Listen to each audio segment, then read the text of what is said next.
அமைதி காக்கும் ஓபிஎஸ் அதிர்ச்சியில் ஆதரவாளர்கள். நண்பர்களே, நம்ம போடக்கூடிய வீடியோக்கள் உங்களுக்கு பிடிச்சிருந்துச்சு அப்படின்னா ஒரு லைக் பண்ணுங்கள். நம்ம சேனலுக்கு வரக்கூடிய புதிய பார்வையாளராக இருந்தீங்க அப்படின்னா மறக்காமல் சப்ஸ்கிரைப் பண்ணிவிட்டு அப்புறம் வீடியோ பாருங்கள்.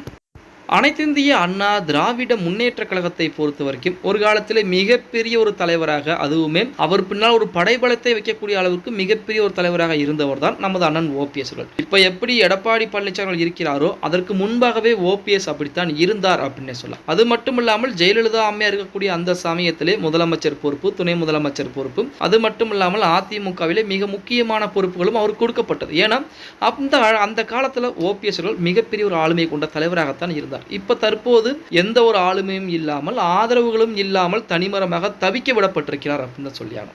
என்ன காரணம் அப்படின்னு பார்த்தா, இப்ப சமீப காலமாகவே ஓபிஎஸ் அமைதி காத்து கொண்டிருக்கிறார் அப்படின்னு சொல்லி ஒரு தகவல் சமூக வலைதளங்களிலும் சரி, செய்தித்தாள்களிலும் சரி வெளிவர ஆரம்பிக்குது. எதற்காண்டி ஓபிஎஸ் அமைதி காக்கிறார், என்ன காரணம் அப்படின்னு சொல்லி அவருடைய ஆதரவாளர்கள் புறம் புலம்ப ஆரம்பிக்கிறாங்க. இது எடப்பாடி பழனிசாமி அவர்களுக்கு சாதகமான ஒரு சூழ்நிலையாக இருந்தாலுமே 2026க்குள் அதிமுக ஒன்றிணைய வேண்டும், அதே போல ஒன்றிணைந்து தேர்தலை சந்திக்க வேண்டும். அப்படி இருந்தால் மட்டும்தான் அதிமுக வெற்றி பெறப் போகிறது. இல்லை ஓபிஎஸ் வேண்டாம் அப்படின்னு எடுத்தால் கண்டிப்பாக அதிமுக தோல்வியைத்தான் தருவோம். அதில் எந்த விதமான மாற்று கருத்தும் கிடையாது. சரி, இப்போ ஓபிஎஸ் எதற்காண்டி அமைதி காத்து கொண்டிருக்கிறார்? அவரும் எவ்வளவுதான் போராடுவார், அவருக்கு நேரங்காலங்கள் சரியில்லை அப்படின்னு தான் சொல்லலாம். ஏன்னா ஒரு ஜோதிடர் கூட அவருக்கு கூடிய வீட்டை மாற்றுங்கள் அப்படின்னு சொல்லி, அதுவும் சென்னையில் இருக்கக்கூடிய வீட்டை மாத்துங்க அப்படின்னாங்க. அது மட்டும் இல்லாமல் ஒரு கோயிலுக்கு போய் பசு மற்றும் கன்றுக்குட்டியில தானமாகவும் கொடுத்துட்டு வந்தார். இப்படிப்பட்ட ஒரு சூழ்நிலையிலே ரொம்ப அமைதியாக்க ஆரம்பிச்சிட்டார். என்ன காரணம் அப்படின்னா, அவருக்கு பின்னாடி இருந்த ஆதரவுகள் புறம் தனி அணியை உருவாக்கி இருக்காங்க. உங்களுக்கு அனைவருக்கும் தெரியும், வைத்திலிங்கம் அவர் ஓபிஎஸ் கூட இருந்திருந்தார் அப்படின்னா கண்டிப்பாக இன்றும் தெம்பாக இருந்திருப்பார். ஆனால் அவருமே பிரிஞ்சு தனி அணியை உருவாக்கி வச்சிருக்காங்க. இப்படிப்பட்ட ஒரு சூழ்நிலையிலே தொண்டர்கள் உரிமை மீட்பு குழு ஆரம்பித்தார். அது மட்டும் இல்லாமல் தேர்தல் ஆணையத்தில் போய் பார்த்தீங்கன்னா ஏகப்பட்ட கடிதங்களையும் கொடுத்து பார்த்தார். நீதிமன்றங்களே வழக்கு தொடர்ந்து பார்த்தார். இவை அனைத்துமே பார்த்தீங்க அப்படின்னா எடப்பாடி பழனிசாமி அவர்களுக்கு அது கால சூழ்நிலையின் காரணமாக சாதகமாக போயிருச்சு.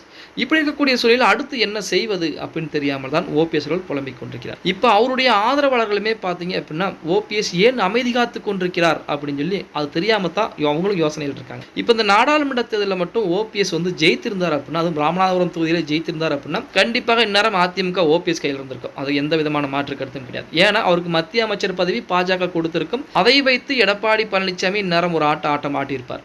அதன் மூலமாக அதிமுக இந்நேரம் பிளவுபட்டு நமது ஓபிஎஸ் பின்வசம் நேரம் அதிமுக வருவதற்கு அதிகப்படியான வாய்ப்புகள் இருந்திருக்கும். இருந்த போதிலுமே அவருடைய துரதிருஷ்டம் பார்த்தீங்க அப்படின்னா ராமநாதபுரம் தொகுதியிலே தோல்வியை தழுவுகிறார். இது மிகப்பெரிய ஒரு மனஸ்தாபத்தை ஏற்படுத்துது ஓபிஎஸ் அவர்களுக்கு. அதன் காரணமாக தான் தற்போது வரைக்கும் அமைதி காத்துக் கொண்டு கோவில் வழிபாடுகள் மூலமாக அந்த மனதை தேர்த்தி கொண்டிருக்கிறார் அப்படின்னு சொல்லி ஓபிஎஸ் தரப்பிடம் ஒரு தகவல் வெளியாகி கொண்டிருக்கிறது. அதாவது புலி பதுங்குவது பாய்வதற்கு தான் அப்படின்னு சொல்லுவாங்க. அதே போலத்தான் ஓபிஎஸும் தற்போது பதுங்கி கொண்டிருக்கிறார். மிக விரைவாகவே பாய ஆரம்பிக்க போகிறார். அதை எப்படி எடப்பாடி பழனிசாமி சமாளிக்க போகிறார் அப்படிங்கிறத பொறுத்து பார்க்கலாம்.